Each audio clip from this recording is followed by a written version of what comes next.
Salut à tous, c'est Lunaris. Aujourd'hui, le test de la Audi A6 Allroad V6 Biturbo de 2013.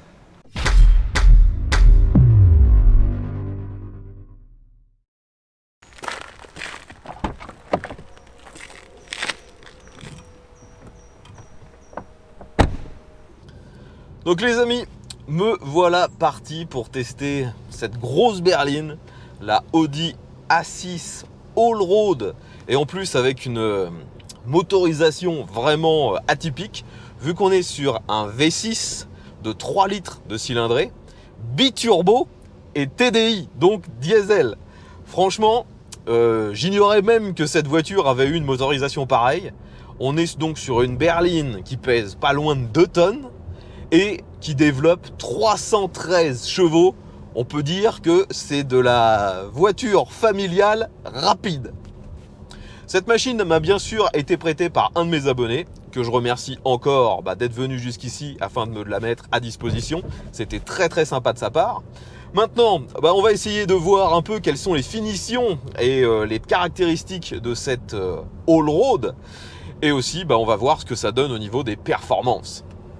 Tout d'abord, la A6 Allroad se distingue d'une A6 classique. Déjà parce que les Allroad sont uniquement des breaks. Et vous avez un genre de kit carrosserie qui les élargit un petit peu. C'est ce qui les distingue le plus visuellement. Et après, au niveau technique, la grosse particularité des Allroad, c'est justement d'avoir des suspensions qui permettent de régler la hauteur de la voiture, ce qui normalement lui donne des capacités tout chemin. Elle est capable de rouler aussi bien de manière dynamique sur une route classique que d'aller un peu dans les chemins en mettant les suspensions au plus haut. Ce système est utilisable aussi bien à l'arrêt qu'en roulant. Par contre, pour aller du plus haut jusqu'au plus bas des suspensions, c'est quand même relativement long. Au niveau de la finition extérieure, cette Allroad se veut quand même un peu haut de gamme. On a pas mal de pièces en aluminium. On a une lame à l'avant qui est en aluminium. Vous avez à peu près la même chose à l'arrière. On a aussi les barres de toit en aluminium et des seuils de porte, eux aussi en aluminium. Franchement, ça renforce le côté haut de gamme de cette machine. Mais c'est vrai que ça lui donne pas vraiment un côté baroudeur. Autre finition typique à cette voiture, vous avez un double échappement, une double sortie. Et d'ailleurs, il semblerait que cette voiture, bien que motorisée par un diesel, a été très travaillée par Audi pour avoir une sonorité plutôt agréable. Et c'est vrai que même à l'heure actuelle, en roulant à faible allure en ville, et avec le toit ouvrant ouvert, j'ai qu'assez peu de bruit qui remonte à l'intérieur. Et lorsque j'accélère, ça me fait pas vraiment penser à un diesel. On n'a pas ce claquement typique. Là, on a l'impression d'être plutôt sur un moteur discret, essence. Et vous avez aussi la sonorité qui change normalement en fonction du mode que vous sélectionnez. On verra ça tout à l'heure. Donc actuellement, je teste cette voiture peut-être dans les conditions les pires, c'est-à-dire que je suis en ville, dans des rues très étroites, alors qu'on est avec une voiture qui fait 5 mètres de long, et elle est quand même relativement large. Mais très facile à déplacer. Vous avez bien sûr une direction assistée qui est extrêmement assistée. Je ne sens pas du tout de résistance ni le poids de la voiture. Et donc en ville, il faut bien sûr surveiller son gabarit. Mais il n'y a pas de difficulté pour se déplacer avec ça. Bon, par contre, comme souvent avec les Allemandes, l'intérieur est extrêmement sombre et en plus celle-ci a vu les vitres à l'arrière teintées. Ça m'enlève vraiment de la visibilité lorsque je veux prendre les infos. En plus, il y a quand même des angles morts assez importants sur la partie arrière. C'est pas forcément la voiture la meilleure au niveau de la prise d'information. Quand vous voulez des infos vers l'avant, il n'y a pas trop de problème. Les montants sont un peu larges, mais ça passe. Par contre, vers l'arrière, on se retrouve tout de suite avec des angles morts un peu partout, que ce soit sur les côtés ou derrière. Mais bon, heureusement, cette voiture est équipée de radars à l'avant et à l'arrière pour limiter les possibilités de collision. Et d'ailleurs, pendant les manœuvres, vous avez aussi une caméra de recul. Donc comme je vous le disais, cette voiture est avec la plus grosse motorisation qui était disponible en diesel à l'époque, le V6 3 litres biturbo diesel. et c'est couplé à une boîte automatique. Au niveau du confort, bah pour l'instant j'ai rien à reprocher à ces sièges, hein, ils sont vraiment bons, ils sont pas baquets, hein, ils sont juste jolis, confortables, ils sont dans des matières relativement nobles, on a du cuir et de l'alcantara, mais ce qui me gêne c'est la couleur. On est sur du gris très foncé, quasiment noir, un peu comme la couleur de la carrosserie d'ailleurs. Et vu que le reste de l'habitacle est déjà très très foncé, que ce soit sur les plastiques, sur le plafond, tout est noir, on a vraiment l'impression d'être en permanence de nuit à l'intérieur. Et j'aurais aimé un petit côté un petit peu plus lumineux. Heureusement, je le rappelle, cette voiture est équipée d'un toit ouvrant qui est actuellement ouvert. Sinon, je suis même pas sûr que vous arriveriez vraiment à me voir, tellement il fait sombre à l'intérieur de ce véhicule. Bon, on est avec un gros moteur, donc forcément, on va commencer par une petite accélération. Là, j'accélère à fond. Ouhouhou. Alors les amis, c'est performant, il n'y a rien à dire là-dessus. Par contre, il n'y a quasiment aucune sonorité un peu sport. Il n'y a pas du tout le comportement qu'on attend de ce genre de véhicule. Au final, ça me fait beaucoup penser à la BMW, c'était une 335D, si je me souviens bien, une biturbo, que j'avais testé il y a plusieurs années, et en termes de performance, c'est très similaire, et en termes de sensation aussi. On n'a pas de sensation. Les amis, je me retrouve ici comme d'habitude pour tester l'accélération. Donc je rappelle qu'on est sur V6 biturbo diesel de 313 chevaux et la voiture pèse 2 tonnes. Elle est bien sûr équipée de toutes les aides électroniques disponibles à cette époque-là et vous avez différents modes de conduite. Là, je vais tester l'accélération tout d'abord en mode confort et ensuite je vais le faire en mode dynamique.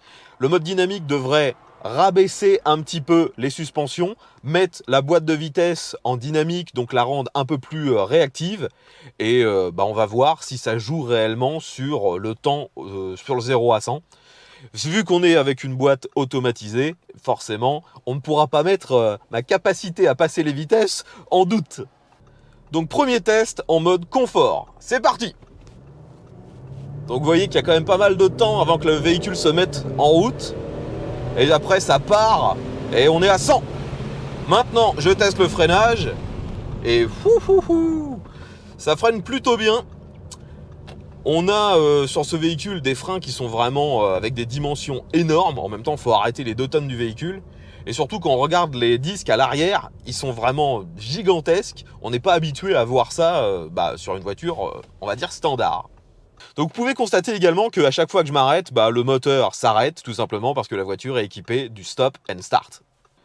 On va essayer de voir si l'emplacement ici est suffisant pour faire un demi-tour. On est parti. Donc je braque à fond. Je rappelle qu'on est sur un véhicule qui fait quand même près de 5 mètres et non, ça ne passe pas. Je suis obligé de manœuvrer.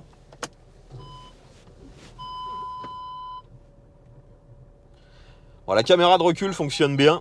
Par contre, c'est vrai qu'on voit que c'est un peu à l'ancienne. La définition de celle-ci est pas forcément très élevée. Maintenant, je change de mode. Je me mets en dynamique. Donc, le changement de mode est très rapide. Par contre, il faut laisser le temps au mécanisme de la suspension de, pour le coup, là, rabaisser les suspensions. Le mode dynamique, c'est le mode qui est le plus proche du sol. On est reparti pour une accélération et c'est parti. Pied au plancher. Toujours ce temps d'attente au démarrage. Ça monte beaucoup plus vite dans les tours et 100. Maintenant, je fais un freinage appuyé. Franchement, les suspensions encaissent bien, il n'y a pas de transfert de masse. D'habitude sur certaines voitures, on a l'impression que le cul se lève un peu. Là, elle est complètement à plat. Le freinage, il n'y a pas grand chose à lui reprocher, ça fonctionne bien. Par contre, une fois de plus, ce ne sont absolument pas les sensations d'un véhicule de sport. Bon, je vais continuer le reste du test en mode dynamique. Déjà, logiquement, ça va donner une meilleure sonorité. Je l'entends déjà lorsque j'accélère un petit peu. C'est un peu plus rauque.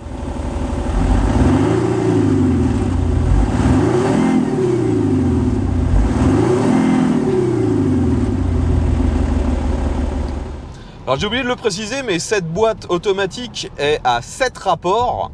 Et vous avez la possibilité, si vous le désirez, de vous mettre en mode manuel et d'utiliser les palettes au volant afin de changer les vitesses quand bon vous semble. Le passage des rapports avec les palettes est vraiment rapide. On n'a pas de temps d'attente, que ce soit pour les monter ou les descendre. Mais il est vrai qu'en roulant normalement en agglomération, le mode méca, le mode sport n'a globalement aucun intérêt. Autant se remettre directement en mode automatique. Là par exemple, je suis en mode sport automatique, je suis en 3e à 50, je suis en côte, j'accélère à fond. Instantanément, ça m'a remis en deux et ça n'hésite pas à monter jusqu'au maximum des tours, donc 5000 tours. Et de nouveau, le moteur fait pas du tout un bruit de diesel. Bon, de nouveau, pour parler un petit peu de l'intérieur, on est sur une finition qui est quand même assez haut de gamme sur cette Audi A6. On a tout un intérieur un peu bois. C'est vraiment joli, c'est bien fini. Et là, le véhicule n'a pas trop vieilli à ce niveau-là. Tout est encore en très très bon état. Pour le volant, c'est bien sûr un volant en cuir. Mais une fois de plus, c'est pas fait avec une volonté d'être réellement sport. C'est juste un volant standard. Alors là, j'arrive sur un Dodane. Et je suis en mode sport, enfin en mode dynamique. C'est très ferme. Je vais m'arrêter et me remettre en mode confort afin de voir s'il y a une différence. Donc si je m'arrête, bien sûr, c'est parce qu'il faut le temps à la suspension, une fois de plus, de se régler. Là, je sens que la voiture remonte un petit peu. Ça y est, je suis en mode confort. Donc je vais de nouveau prendre ce Dodane à environ 30. Et oui, les sensations n'ont absolument rien à voir. En mode dynamique, j'étais vraiment avec quelque chose de ferme. Là, je vais même prendre ce Dodane à peu près 40. Je le sens à peine. Et on sent vraiment la voiture devenir un espèce de petit bateau. C'est vraiment très très confortable. Je vais me repasser en mode dynamique parce que clairement, c'est le mode que je préfère. Voilà maintenant dans une succession de virages, en mode dynamique, voyons comment ça se passe. Pouh. Alors je rappelle que c'est un biturbo, et on sent bien le seuil entre le premier et le deuxième turbo. Avant les 2000 tours, c'est très très sage, et au-delà des 2000 tours, le turbo le plus gros, là rentre réellement en fonction, et on a tout de suite des perfs les amis, ça marche super bien. La voiture est lourde, mais elle est rivée au sol. Le 4 roues motrices, le Quattro fonctionne vraiment impeccable. D'ailleurs sur cette voiture, d'origine, si j'ai bien compris, on a une répartition 70% de la puissance à l'avant, 30% à l'arrière. Et lorsqu'il y a des pertes d'adhérence, il y a la puissance qui peut être jusqu'à 50-50 en fait. Mais franchement, c'est rivé au sol. On n'a pas du tout l'impression d'être dans une voiture de 2 tonnes. Donc je suis toujours en mode dynamique, je sors de ce rond-point et j'accélère à fond.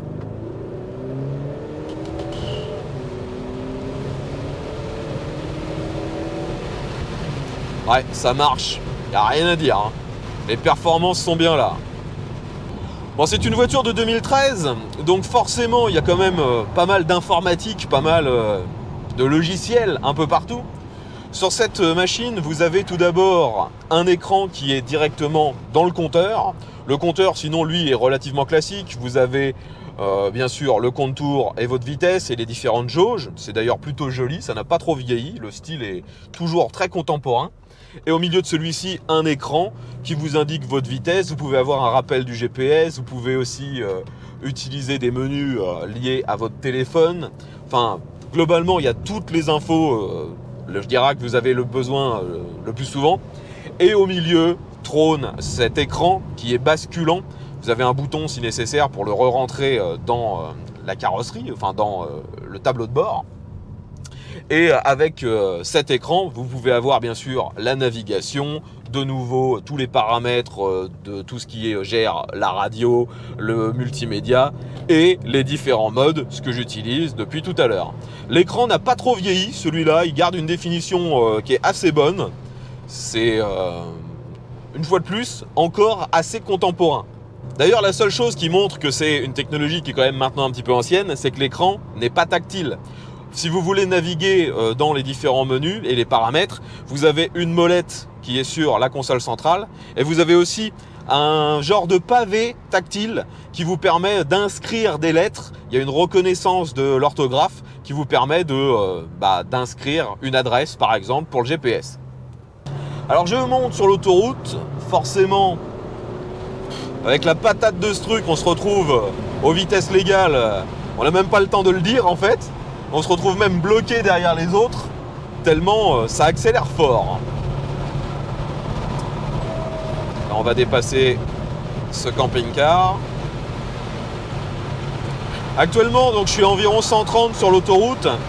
Il y a le toit ouvrant qui est ouvert. Et vous pouvez voir que sur ce toit ouvrant, il y a un tout petit filet. Ça atténue normalement les remous qui peuvent arriver à l'intérieur et un petit peu aussi la sonorité. Mais c'est vrai qu'avec le toit ouvrant ouvert, il y a quand même beaucoup de bruit d'air.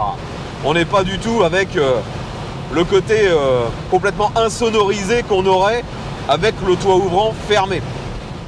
Bon, un point dont on n'a pas encore parlé et qui est très certainement le point essentiel sur cette voiture, c'est tout simplement les rangements.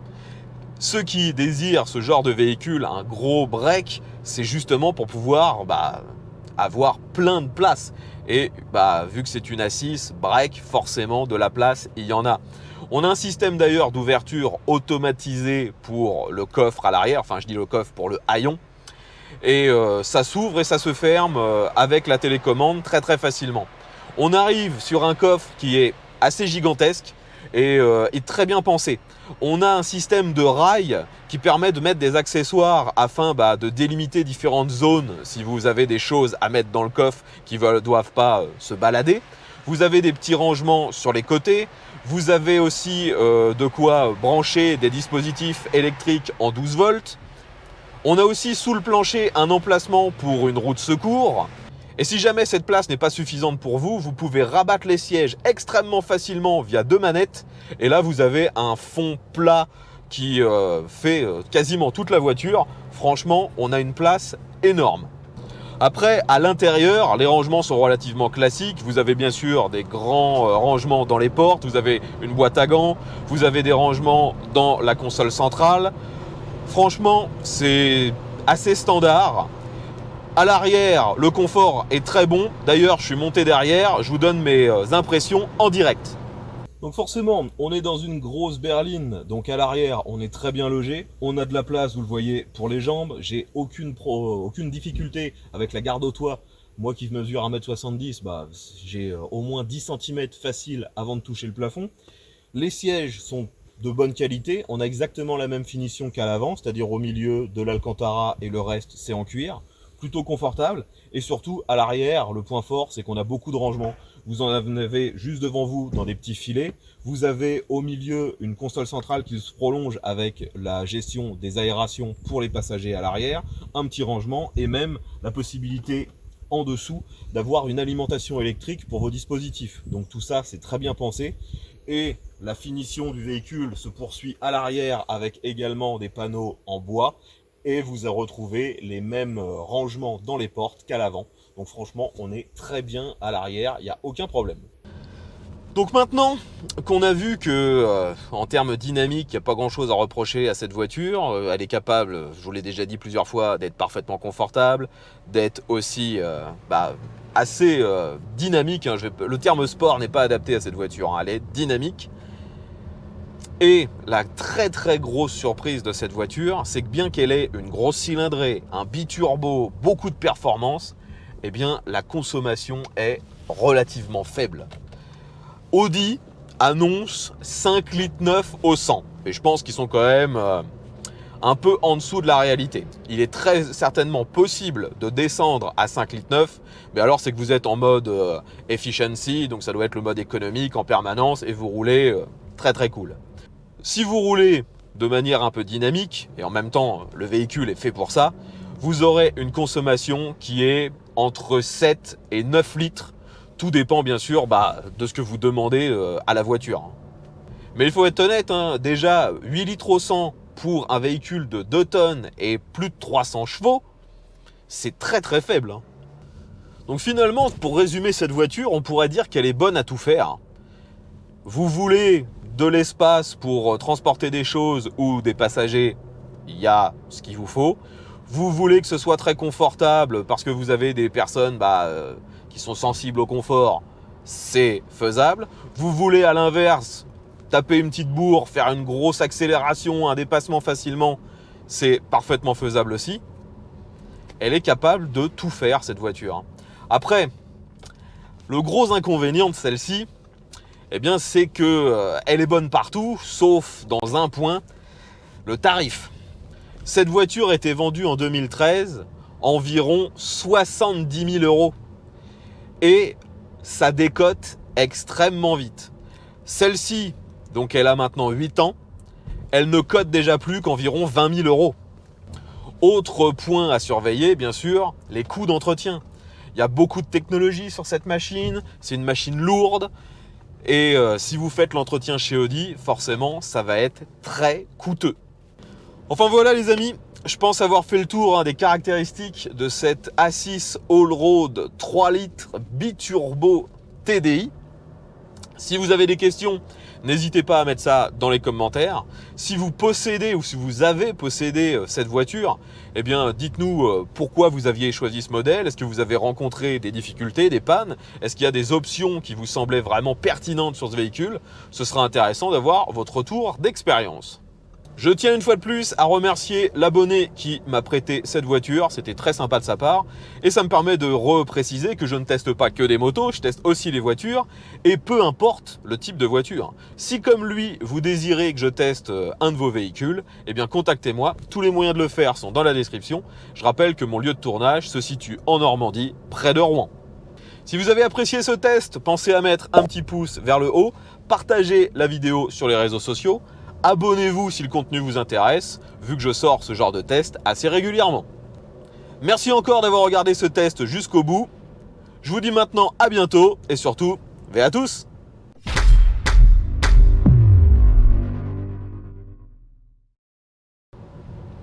Un problème assez récurrent aussi sur ce genre de véhicule performant, très bien insonorisé et avare en sensations, c'est qu'on ne s'aperçoit absolument pas de la vitesse à laquelle on se déplace.